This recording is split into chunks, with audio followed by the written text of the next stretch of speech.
Hi, guys. Welcome back to the YBF Podcast. And it's your girl, Natasha, per usual. And this time, I have another special guest. Y'all, the celebrity guests have just been rolling in, and I'm just like real obsessed with it. Like, I'm real happy about it. I'm real happy that they're supportive and that they want to be here. And everybody on is people that I'm a fan of and that I love. So this is so exciting. Okay. So this is someone who everyone knows, obviously. An R&B singer, a legend in the making. In the making. I like in the that. making. I in like the making. That. Because it's still going. Yeah. We still getting there. Still right. Solo and sometimes a group mate. A father, a husband, and I feel like probably really good in bed. So we got to get some information, okay? I got it. All right. So please welcome Tank to the podcast. Hey. Hello. How are you? I'm good. I'm really good. Yeah. What are you here up in New York City doing? I'm moving around, letting people know about this elevation.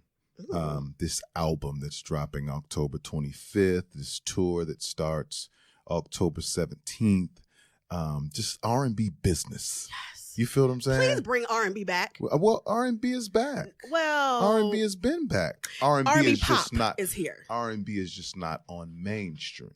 That's true. I'm talking about like the 90s R&B when you were falling in love. You were like in high school and college and that R&B. I got it, but that's just like saying, whatever happened to Noah's Ark? Why don't we start building boats like that again? Like, that's not true. It is because things evolve and things change. And so, you have to find your space or your way, in a sense, navigate through what is. You know what I'm saying? And so, like, R&B is like her and all of and Daniel Caesar and Ari Lennox and all. They just sold out 14,000 people. Love it in the Bay. So like R&B is popping. I will say the Ari Lennoxes and the El Varners and people like that do give me that nostalgic feel. They do. But I want more of it. Well, I mean, there are so many artists that are giving you that. Mm-hmm. But since it's not, heavily promoted or heavily mainstream, it's something that you have to look for. Yeah. You know what I'm saying? Like I tell people all the time, whatever city you go to, you can find the weed. All right? So stop acting like R&B music is that hard to find. I know nothing about that. I don't partake. I'm not accusing you of a puff. I'm just saying. Okay. You can find what you want. All right. Period. What is the feel and vibe of this album? Like Savage is the one from, was it 2017 now? Mm-hmm. That was like bomb. Like that was one of the ones that you just put on when you just ready, either when you're alone or just by yourself or with your man and just, it's just a sexy ass R&B album. Yes. Is that the same feel? This is more of that and then some. I think I wanted to round this album all the way out. Okay. You know what I mean? I wanted everything on this album. I wanted 90s on this album. Mm-hmm. I wanted 2020 on this album. I wanted straight ahead. I even, there's the song that me and my wife did called Our Song, like our dance song. It's like a piano guitar ballad, like moments like that. You know what I mean? Omari, doing his, doing his hybrid spoken word rap thing, a cappella. Like it's moments like that are on this album that it just feel it out. Like there was a goal with Savage, goal with Sex, Love, and Pain 2, where they went at one thing and they locked in. And with this album, Elevation, I wanted to take everything that I do well and I wanted to take it to the next level. Mm-hmm. You know what I mean? I wanted to expound upon everything that I've done and say, yeah, that was cool, but this is better. I've been working harder. I've been in the gym. You know what I mean? And this album represents that. It represents that we're still working. We're not caught up in the fact that we're having the best moments of our career right now. That's cool, but I'm sure we can do more. Mm-hmm. I'm sure we can go higher. I'm sure we can elevate. Yeah. That's what this is. I can't wait. Yeah. He done told y'all. I asked for an advance copy. They said, well, you can go on Apple and iTunes and get the pre-order. You see how they treat me? I just want to see it in your phone. You know what I'm saying? You know what I'm saying? I just want to see it posted, you know what I'm saying, in your story, in your IG story. I do have a subscription, so I'm gonna add it. I was just trying to get the advance. That's all. And the truth is, there is no advance yet. Oh, okay. All right. But when an advance becomes available, you have my word that you will have it. All right. Period. Okay. So let's talk, because you just mentioned your wife. So you're a semi-newlywed. It's been a couple years, right? A year. Oh, only a year. Yeah. Oh my God, it was 2018. Yes. Jeez. A year. It feels like forever ago, to be honest. Like yesterday feels like forever ago. Yeah. Okay, so you're still technically a newlywed. It's been a year. Technically. But y'all have known each other for forever. 20 years. Yeah. Okay, so let's discuss this. Yes. One of the most popular, is popular the right word? One of the most controversial posts that we, for whatever reason, got the craziest feedback about on both Instagram and the site was, one, you announcing that you all were engaged and you called her your Black queen. And then you all, after the wedding, either right after or right before, I can't remember, you all covered Black Brides magazine. Right. Okay. So we are the young, Black, and fabulous, and we talk about Black celebrities, Black culture, everything about that. And of course, we're like, 70 to 75% women for our demo. The women went nuts when you said that. Yeah. And I think what the issue was is that a lot of people didn't realize that your wife, Zena is how you pronounce it, right? Yes. Zena is a Black woman. And that's what you said that she is. I'm assuming she's biracial and Black. Okay. So a lot of people just didn't realize that. They literally thought she was a straight up white woman. So they were like, how dare you come on the Black Brides magazine and call her a Black queen? I don't think they cared. Oh no, they cared. No. I don't think they cared that she was mixed. Oh no, they don't care she's mixed. No. I'm saying in terms of like, they don't want to accept the look. I think that's part of it. So they don't want to accept that look as a Black woman. That was the problem because it's been years. If you follow me, if you know me, me and Zia have been off and on, but we've been together for the last 4 years, what have you. Right. Everyone knows. She's posted her father who's, like she's done her 23andMe. She's like 60% Nigerian or something, whatever that is. Right. She identifies with Black. Right. As most fair-skinned women do. Right. And so the argument wasn't if she was Black or if she was biracial. It was like, we don't want that look to represent us. And I took offense to that. And you did chime in on our post on Instagram about it and explain to people that she is a Black woman. Because as Black people, we pick and choose when we're accepting, when somebody can represent us. When Obama, who's biracial, becomes president, then he gets to be Black. True. He gets to be the first Black president. Right. Nobody's screaming, oh, but he's biracial. Nobody's saying that. Yeah. But my wife doesn't get to be a Black bride on the cover of a Black Bride magazine. It's tricky. It's not tricky. No, not for me. Right. But I get it because trust me, we get the same pushback. If we post, it's so crazy. It's like biracial is biracial. And then some people be like, how dare you post them on YBF? Well, what do you want me to do? But we get the same pushback. Because people like, it's Black and it's white. Yeah. But the Black is right here. Right. She has a right to claim that. She has a right to claim her Blackness. Right. I've never heard a white person get mad about a biracial person claiming their Blackness. I've never seen one comment where a white person says, well, what about the white part? Never. Right. It's always been us saying, you sure you Black? Whoa. It's we do so much damage to ourselves that it's impossible to build because we keep doing it to ourselves. Right. You know what I'm saying? We should really look deep into the history of us coming to this country and realize everything that we've been through and why we even have these shades. Or let's even go back to Africa. Right. Has anybody really been to Africa or South Africa and seen all the different shades? Seen all the different shades and understand like what we really are and what we encompass in terms of Black people? Yeah. You know what I'm saying? And what Black dominates? I don't know. I mean, we could talk about it all day, but the idea, the finish is that people are just going to live in their own truth. Yeah. Whether what you're saying is the truth or not, they're going to build their own truth and they're going to speak on it. And we've given, these type of people who run their mouth in the barbershops and the beauty salon, we've given them an opportunity to speak, a platform, on our behalf. And it'll never be unified. It'll never be. And just to speak on behalf of their point of view, and being a brown-skinned Black woman, I see their point of view. I don't necessarily agree, but I see it. In the entertainment industry, which I'm also in, it does feel like a lot of times brown-skinned, non-biracial Black women are trying to be erased.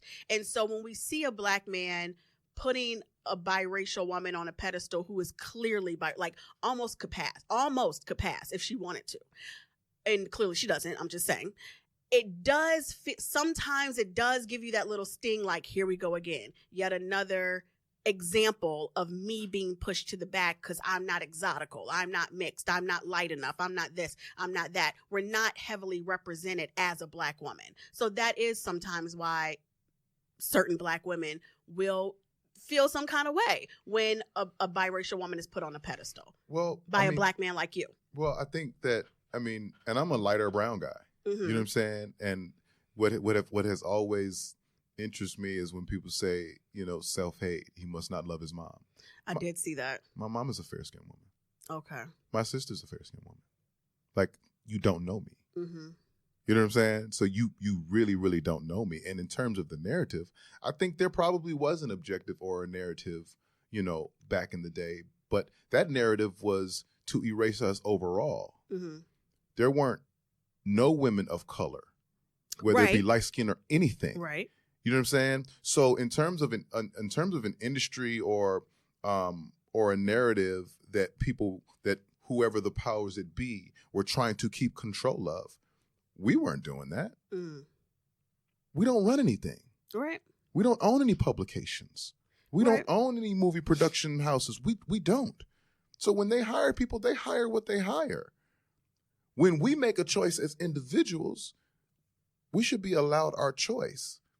Like, have we all forgotten about Angela Bassett and Halle Berry, who is a brown skinned woman, and what is it, Lupita Nyong'o. Lupita. What's my other lady from? We just talked about Tika Sumpter too. Tika Sumpter. I could go down the list of very successful brown skin, dark skin women. I can go down the list. It's taken a minute, but true. Right. But we don't own that space. Right. But I think that's the issue, is that we don't own that space. So when we do have the opportunity of a Black man putting any Black woman on a pedestal, and they finally have the floor, and they have the floor to say, this is who's my queen, and then it ends up being a woman who's not. You know? But you're looking at it. You're looking at it wrong, because you're looking at another human being to be the salvation of it all, right? And so what you first have to realize is that just because we're quote unquote celebrities or whatever, we're not the saviors of the world. We're not superheroes, right? You understand what I'm saying? Like, there are more Black, or what you would consider brown or Black marriages than there are anything. You just assume that it's not, because you see me or you see somebody else with a lighter skinned woman, that this is what it is. That's what Hollywood wants. I didn't get married for Hollywood. Yep. I got married with the person that I fell in love with. She just happens to be Black and white. Listen, Tank has spoken on the issue, y'all. So y'all leave him and me and everybody alone. And me. And me alone. Okay, so y'all have 2 kids together. You have 4 total, right? You have 5 total. Yes. Okay. So what is Daddy Darrell like? I'm just fun. Yeah. I'm like the fun dad. I get in trouble a lot for just being the fun dad. You need to instill some discipline. It's like I'm trying. He's just really funny. So it's just like I'm just the fun dad. I like to, I like to kind of relate. I like to be in the mix, and they kind of see me as like my daughter's at Howard now. You know what I mean? She's Sheesh. Yeah, so she, she's grown, and so I get to kind of like I feel like I can help better because I'm connected to the culture and I understand what's going on. Even on her level, I get it, and so even with her being able to talk to me, like it's different. She can talk to me differently because she knows that I get it. You know what I'm saying? And there's no there's no judgment there. You know what I'm saying? I've been, in terms of a youth and a young adult and out of control, I've been there times 1,000 with the access that I've had. Yeah. You know what I'm saying? So I know exactly what you're going through. You know what I'm saying? Oh, that ain't nothing. Let me tell you what Daddy did. You know what I'm saying? So let me ask this. Do y'all talk about relationships? And I asked this because in an interview you did, I don't even remember who it was with, but I did write the quote. You said you were talking about your current relationship. And I just want to I ask every man that comes on this podcast about this because every woman wants to know. Okay. So you said, talking about your current wife, when we were together before, I felt like she was the one. I had given her a promise ring. Well, I'm sorry. When we were together before, I felt like she was the one. That's what you were saying. Yeah. I had given her a promise ring and then life happened. People make mistakes. At the time, you're like, okay, maybe I was wrong. If she was the one, then my question is, if she was the one, then why do y'all walk away? And why do y'all not try to lock things down right then? Out of immaturity. Some of us just haven't grown in that space yet. I hadn't grown in that space yet. I didn't get it. And even my mom, you know what I'm saying, when everything went down between us, she was like, well, people make mistakes, Terrell. I've made a lot of them. But that girl loves you. Yeah, I hear all that. But you know what I'm saying? And I was just lost in my anger, lost in my immaturity. And then what changed for me was my relationship with my daughters. You know what I mean? And understanding that love is unconditional. That relationship is forever. I don't care what happens. Those are my babies. I love them. And my interaction with my daughters, with those young ladies, with those women, I said, well, I think the lesson in this is how it should be, period. You know what I'm saying? If I say I love someone, this is how it should translate. We're locked in and we're going to go through it all. We're not supposed to be perfect. That's not what any of this is about. This is about finding somebody to take the ride with. I love that. You know what I'm saying? So it was what it was. And thank God, we found our way back to each other, and we were able to grow and learn and live in this really, really cool space. Can you can you have a conference and tell men this, please?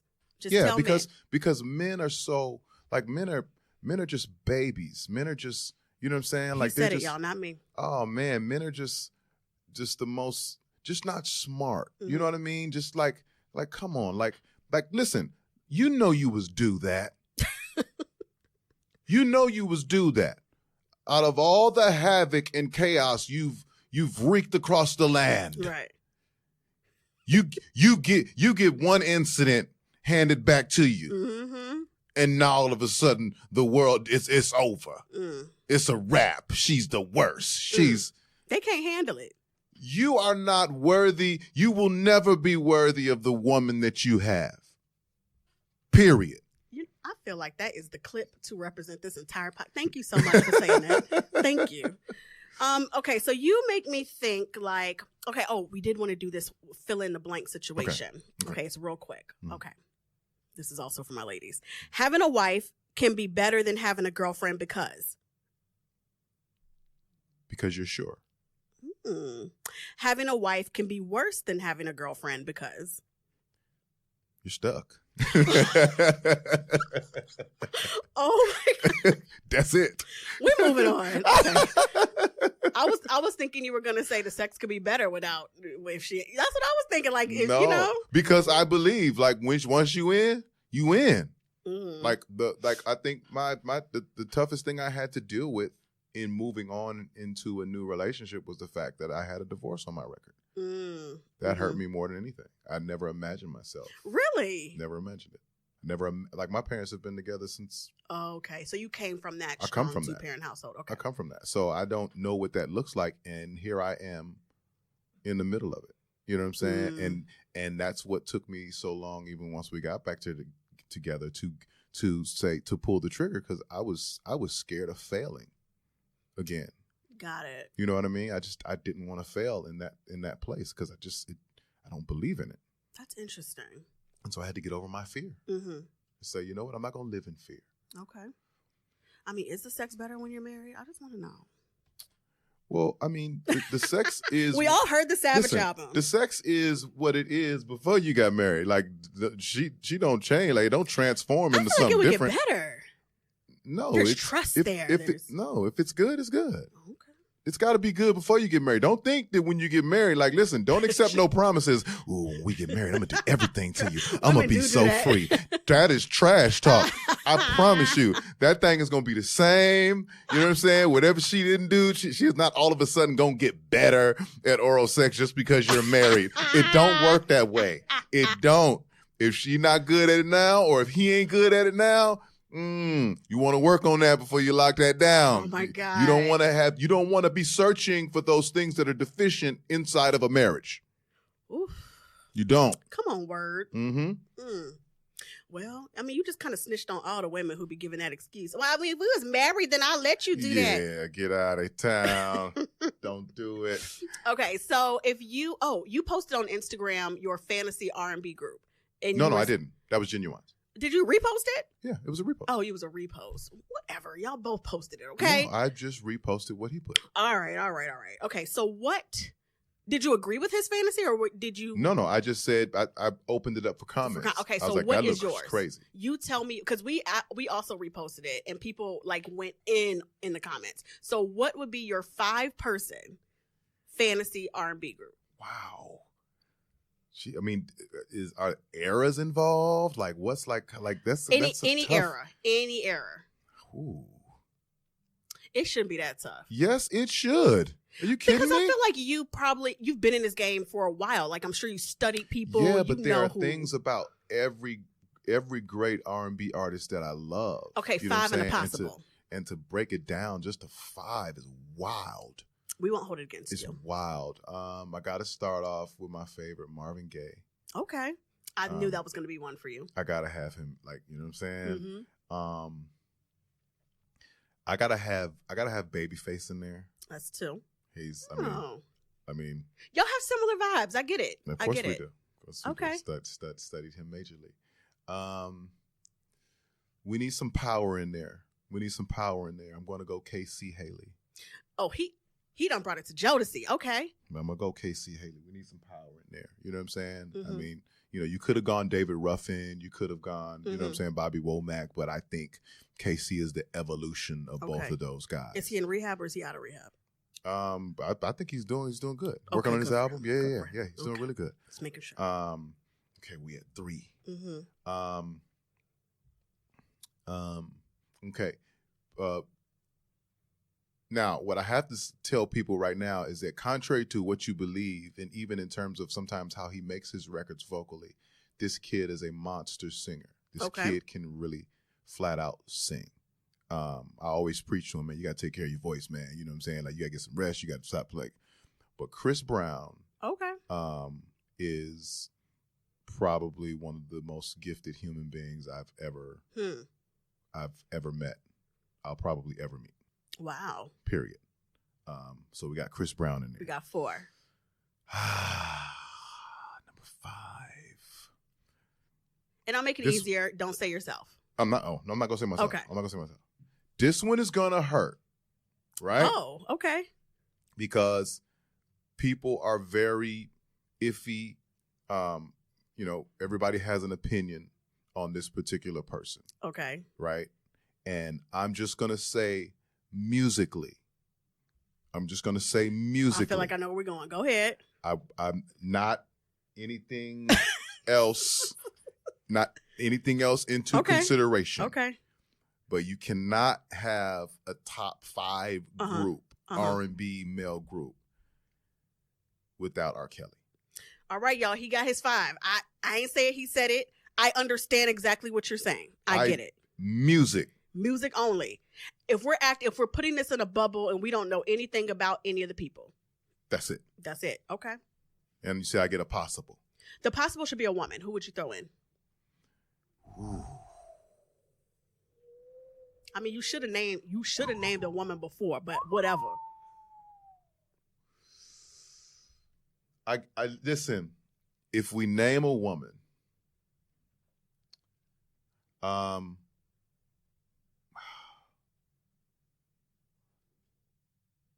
I gotta go with, Aretha was so ahead of her time. Mm-hmm. She was so amazing and ahead of her time. And then Tina Turner was so ahead of her time. And I think the person who was finally able to put all of these classic pieces together, Whitney, was ahead of her time. The person who I think grabs pieces from all of those and puts them together and becomes just something that we've never seen before, I would say, is Beyonce. Yes. Come on, Beehive. Yeah. We love everybody in the Beehive. That's a necessity around here. Beyonce is just, for lack of a better word, incredible. Yes. I love it. And the only reason why I wouldn't say her for your group is because we clearly see she's not a group girl anymore. So, but yes. She's another level of human being. And then if I snatch somebody from another genre and put them in this R&B group, we gotta make this a thing. Snatching somebody from another genre and adding them to. As long as you don't say Taylor Swift, go ahead. I will not, but I will say a guy by the name of Chris Stapleton. Okay. I know that name. I watched him sing Aretha Franklin Do Right. Oh, wow. In the right key, in his chest. His natural chest. I talked to him the other day. I said, first of all, I'm scarred, okay? I'm hurt. You know what I'm saying? I don't know how to feel about it. Yeah. You know what I'm saying? I'm traumatized by the event that you would sing Aretha Franklin Do Right in your natural chest voice and commence to murder it. Love it. He shocked you, huh? So speaking of groups, though, okay. All right. Anybody? I see you didn't name anybody from your former group. No. Tell me what's going on. Are we getting a TGT reunion? Are you over it? Are you still friends with Genuine and Tyrese? What is Genuine doing? I have all the questions. What's happening? In terms of TGT, nothing is happening. Like, people have to understand, like, you know, nobody really knows behind the scenes of what it took to make that album. I'm sure. You know, that was one of the hardest processes I've ever gone through. It was one of the most difficult things. Like, the fact that the album even came out was a victory for me. Wow. It was a victory. The fact that we got it done was a victory. Like, people have no idea. And I think sometimes the idea of possibly going through that again doesn't make anybody happy. Even though the end result was something very, very beautiful, very amazing. Yeah. I don't know if anybody is really ready or willing to go through that hell again. Like it. Why was it hell? Like, I mean, we saw the fallout, but I just feel like why did it have to be on it? So that wasn't like all of a sudden. Okay. That wasn't like, oh no, this is starting to break down. No. Like, I remember our first show in London, like, before we were walking on stage, like, nobody was talking. Oh gosh. Like, it's a New Edition situation. Like, it was like, you know what I'm saying? Like, it was like that. Like, so people think it just came out of the blue, but this was the process. You know what I mean? And so, I don't know. I think, you know, for the people, for the genre, for the music I love, you know, I don't know. Maybe you willing to go through it and get to it, but there's a lot. There's a lot. And so we're all we're all so happy in our own spaces. You know what I'm saying? And things move so much easier in our own spaces. Of course. You know what I'm saying? That sometimes it's just like, man. Let it be. I'm cool. Okay. You know what I'm saying? I love y'all, man. But New Edition got back together, though. Well, New Edition had a reason to get back together because... I'm saying they got back together and they went through drama. Well, you have to think about this. New Edition's biggest moments were as New Edition. So the most value that they were going to get out of themselves was as New Edition. That's true. I mean, they had great solo careers too. They had good solo careers, but together as New Edition, okay, they were unstoppable.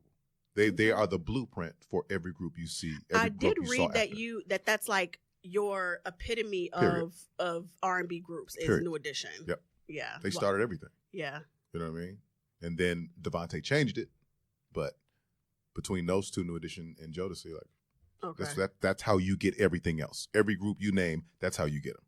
Very true. After watching that documentary, well, not even documentary, the biopic, I was like, oh, this is where literally everyone, including white boy bands, this is where everyone gets that's where everything. This is where you get hip hop and R&B. Mm-hmm. This is where you get the charts combining. Mm-hmm. You know what I mean? The first R&B and hip hop group. Like all of these things, it's all in New Edition. Mm. So you're from DC originally, right? Originally Milwaukee. Well, raised in Maryland. Okay. Yeah. Oh, raised in Maryland, DC area. I actually lived in DC after I left law school, and bought a place in Maryland too in Bethesda. So I'm familiar with both. What is your somebody wanted me to ask this? What is like your favorite local spot in DC and Maryland? Favorite local spot? Yes.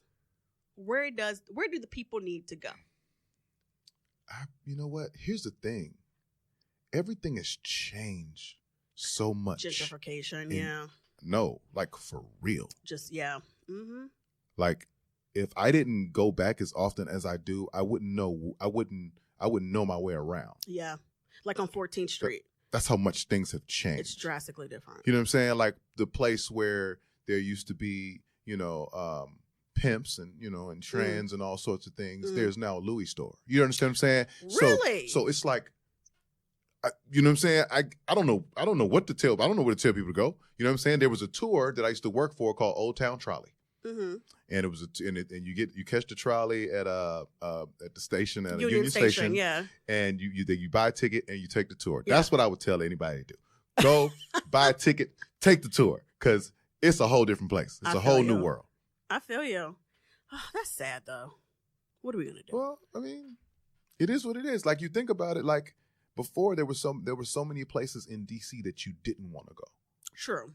And now it's almost like you want to buy a place there. Right. Well, if you can afford it, yeah. Yeah. Okay, so you performed at DC Pride back in 2017, I guess that was. And there was, of course, controversy around that and questions about that. Tell me why it was so important that you did that, especially, I mean, in 2019, it's like, duh, yes, that's important. But for whatever reason, just 2 years ago, people were up in arms and was asking questions like, why would you do that? Oh my God. I thought it was amazing. Tell me why it was important for you to do that, and would you do it again? Well, I've done it many times. Okay. Well, I didn't see it as an important thing for me to do. Right? When I was doing it, I saw it as they made me an offer and I said, yeah. And money is money. And money is money. And those are my fans.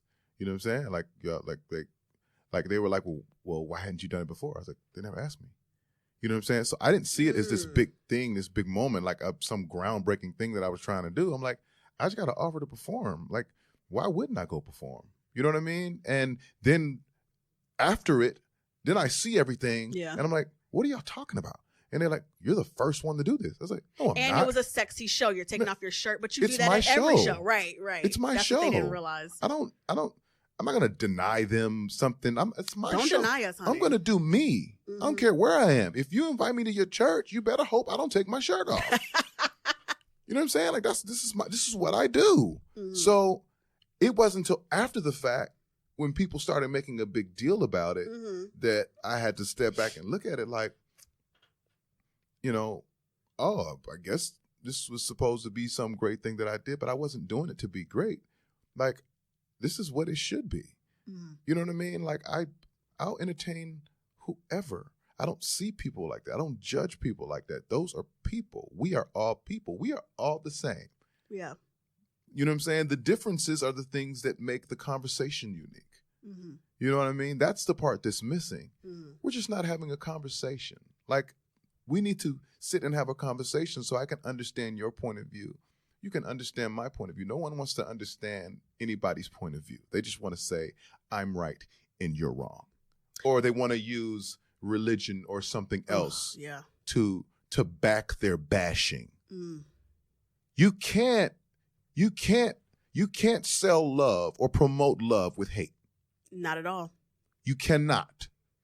So if that's what you're doing, that's not love. Mm-hmm. It's not, and it's unacceptable to me. Did you chime in about the Malik Yoba situation, or have you talked to Malik Yoba? I don't know Malik Yoba. Okay. I did chime in. I said, he says he's trans attracted. That's what he likes. Right. That man, like, how does this affect you? I don't know. That's what I'm always trying to figure out. How does this affect your everyday life? You wake up, you go get your bus pass, you get on your bus, Not the bus. You go to your job, you work, you get back on the bus, go home, you check, everybody has cable now. You check the DVR, you watch your shows that you love, you get on your phone, talk to your friends, you might have a kid or two. You make dinner, and Malik Yoba at no time has affected any of that process. Right. But yet you are angry at this man because he's trans attractive. It's baffling. Mind your business.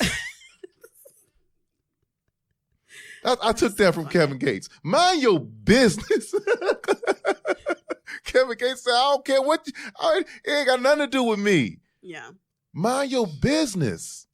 Let that man do it. It's not bothering nobody. Apparently there are people like him, and they are enjoying themselves. Right.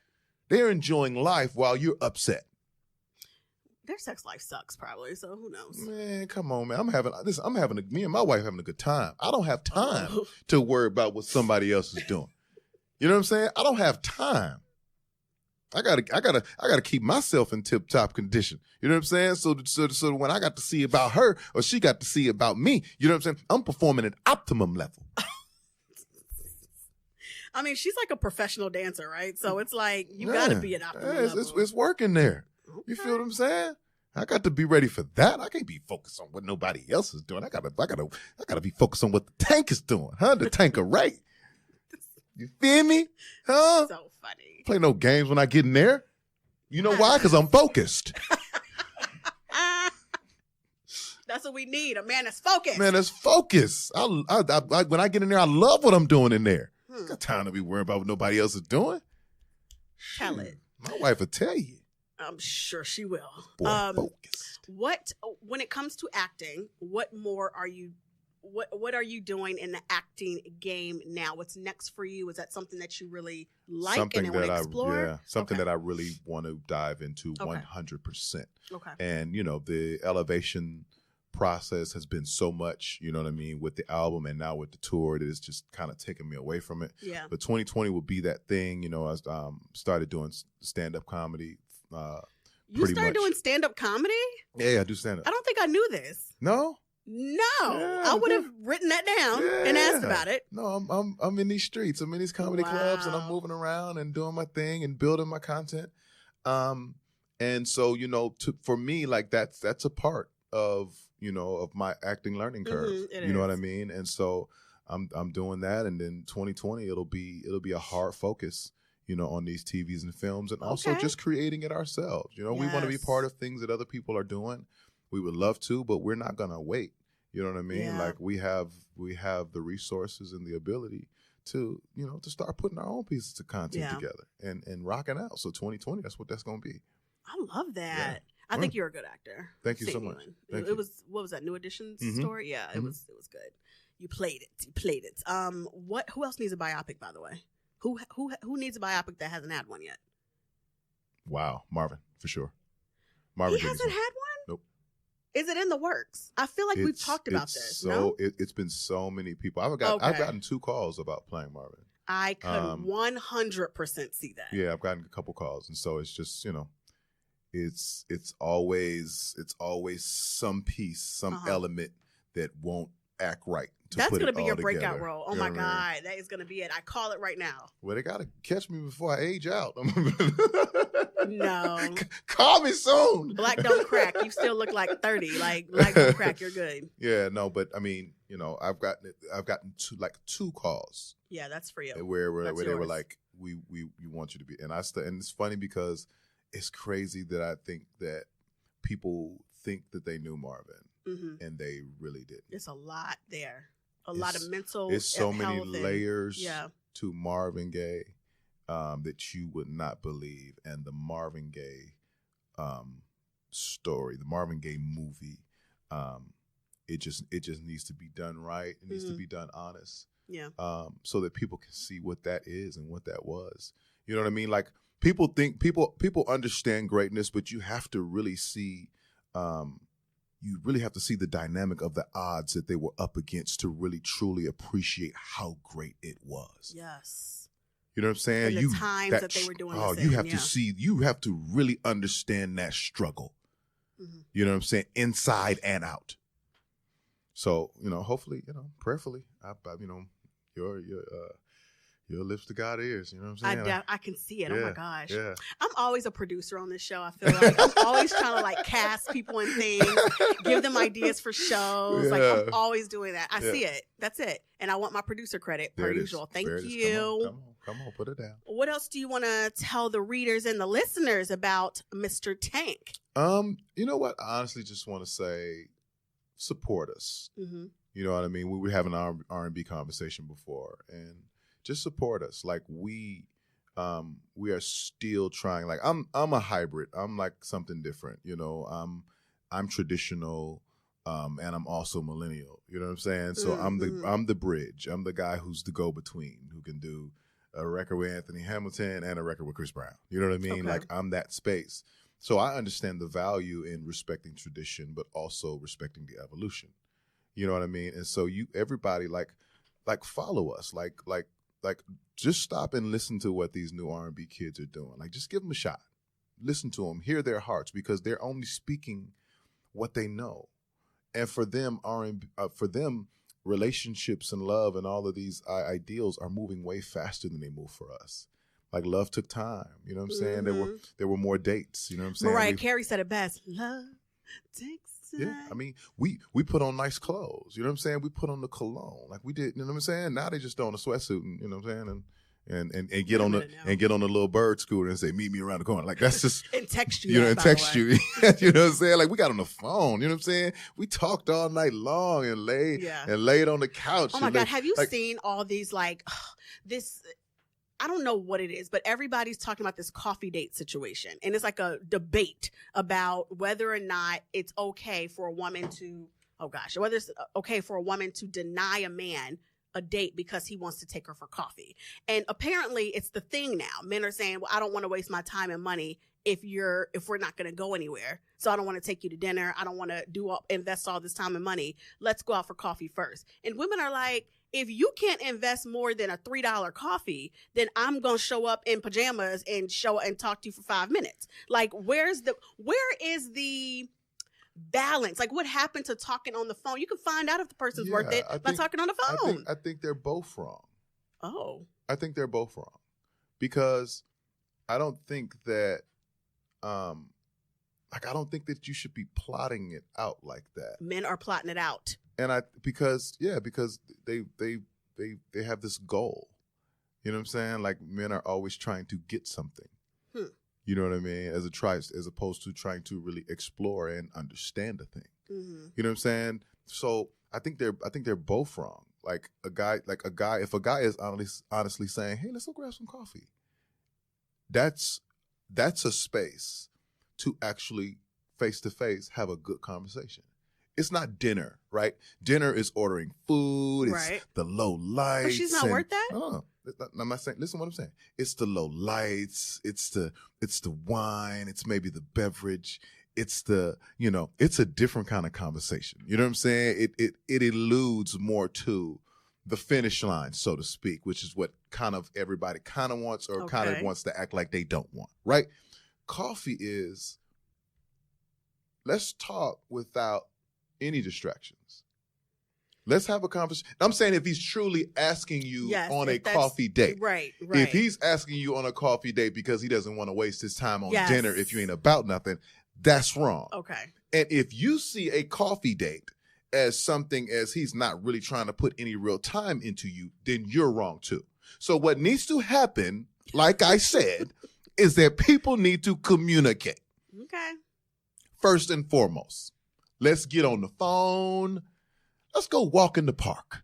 Let's do something to where we can communicate and I can understand who, where, and what you are, what your goals are, where you're trying to go. I can tell you the same thing about me, and then we can figure out if we're kind of going in the same direction or not. Right. Which is why, support our R&B, which is why I always kind of like when people talk about cyber dating, like these sites and all of these things, I'm Tinder. taking a different turn. I'm kind of for it because you can go down the list of qualifications and eliminate the people who don't fall in line with the things that you want. Just based on... You never did online dating, did you? No, I've never done online dating. Yeah, that ain't how it... That's in theory, that's how it's supposed to work. That's in theory how it should work. The people that are lying on online dating are very bad people.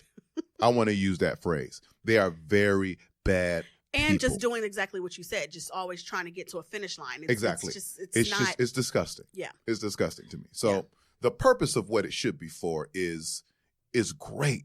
Okay. To where you could eliminate, you know what I mean, the things that, without going through that process. Like, this looks really, really cool. But, of course, everything gets polluted and all of these Too things. much. Well, you ain't got to worry about that. Just leave that to us single first. Support the R&B. We're out here. We are here for you. We are doing shows. We are everywhere. Even our classic R&B artists are out here. Silk, Keith Sweat, 112, Jagged Edge, everybody with Drew Hill. We're all out here. Avant. Oh, I got playlists with those people. We are out here and we are moving around and we are doing stuff, and just support us. Don't say it's not here or it's not. No, it's not being played on your big station on your radio. You know what I'm saying? But that doesn't mean you can't play it. That doesn't mean you can't stream it. That doesn't mean you can't go to whatever space you want. And it doesn't have nothing to do with you. If you allow yourself to be programmed, then that's on you. That's true. Before you leave, give us one person that you feel like we have to put on our playlist now. Like somebody that's new, upcoming, that you just kind of noticed and you feel like if somebody gave you a fairy wand and said this person could save R&B, well, quote unquote, save R&B for the future, I want to make sure I say his last we're going to name, put it in their hands. Who would that be? Who should I add to my Apple playlist? Make sure I say this right. I'll tell you right now. This kid right here, problem. Absolute problem. He is really looking it up, y'all. He is dead serious. serious. I want you to see it. I want you to see it. This young kid right here, Tone Smith. Oh, okay. I've heard of him. Tone Smith. Okay. Stither Smith. Oh, okay. Got it. He is the future. Okay. And it's crazy because like some of those Chris Brown hit records, recent ones, him. Wow. He wrote and produced. Oh, wow. This kid right here. Love. Is next level. Okay. And can do it all. Dance, sing, write, produce, musician, all of the above. Well, y'all heard it here first. That's that. Oh, I'm sorry. Tone Stiff. Tone. Oh, he also did the remix for Could Have Been. Tone Stiff. Sorry about that. Yeah, that is my song. Could Have Been with her and Bryson Tiller and them. Okay. He's a monster. Very nice. So we got put on to something new, Tone y'all. Stiff. You're right. Yeah, you're right. All right. Well, thank you so much for being here. I don't want to take up all your time up in New York City. Yeah, no, once we start vibing and locking in, it ain't really a whole lot nobody can do about that. You know what I'm saying? He runs this. This is amazing. Thank you so much. Absolutely. We're still gonna hold out hope for a little TGT reunion. We still gonna hold out and I'm holding out hope too. Okay. I'm gonna hold it out All too right. because I think that it's needed. Okay. Like high level R&B events are needed in order to keep us in the conversation, and to keep us in high level conversation. I 100% agree. Yeah. All right, and thank you for being in the Beehive as well. And And his album Elevation is out October 25th. Which you can pre-order now. Yes, you can. Follow me at The Real Tank. I Yes. be acting silly. Yes, he does. Yes. And he also chimes in if you talk mess too. Yeah, relax. Relax. And congrats on your 1-year wedding anniversary. Thank you so much. All right. Thank you so much for being here. Absolutely. Thanks, Absolutely. y'all. Thanks for listening. Bye.